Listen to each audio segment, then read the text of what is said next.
Empologoma kika wano mu Buganda ate nga mu kaseera ke kamu kabonero kakulu nnyo anti lyerimu ku mannya aga Ssaabasajja Kabaka. Abeddira empologoma akabbiro ka Bwengo ate ng'omubala gwabwe guvuga nti namuguzi akaabira kasagga. Empologoma egwa mu kika ky'ensolo ezimanyiddwa nga zikkapa, yakubiri mu bunene mu kika ky'ensolo zino ng'eddirira ensolo emanyiddwa nga tayiga. Empologoma ensajja ekuza obulungi ezitowa kilo 108 ate enkazi ezitowa kilo 130.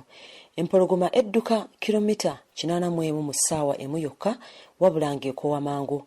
Okuwuluguma kw'empologoma osobola okuwulira kilomita 8 okuva weebeesinzidde okutuuka ggwe w'obeera oli.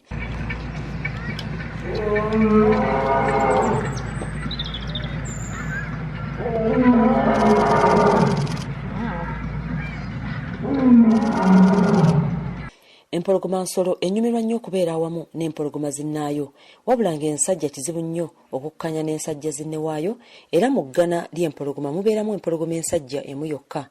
Singa enkazi ezaala empologoma ensajja zangwa mangu okuviira kitaye waazo mu matwale ge. Empologoma ensajja ogirabira ku ffiifi erigyetoolodde obulago. Empologoma Katonda gye yakonnomolako effiifi eryo eddungi esikiriza mangu empologoma enkazi. Mu ttale empologoma ewangaala emyaka 12.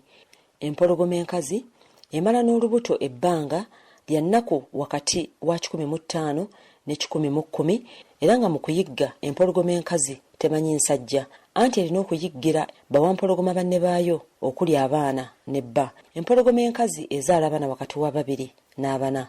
Obadde okimanyi nti empologoma esobola okwegatta ne banywanyi baayo okuli tayiga, engo ne jagwa ne bazaala abaana? Ye kino kisobokera ddala. Abakenkufu mu mbeera z'ebyebisolo kino baakigezesa dda era ne kikola.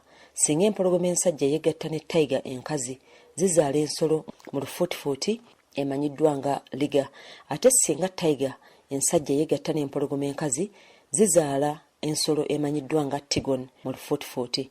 Singa empologoma ensajja yegatta n'engo enkazi zizaala ensolo emanyiddwa nga leopard mu lufuutifuuti, ate singa engo ensajja yegatta n'empologoma enkazi omwana azaalibwa aba ayitibwa leopon. Singa empologoma yegatta ne jagwa abaana abavaamu baba bayitibwa jaguars.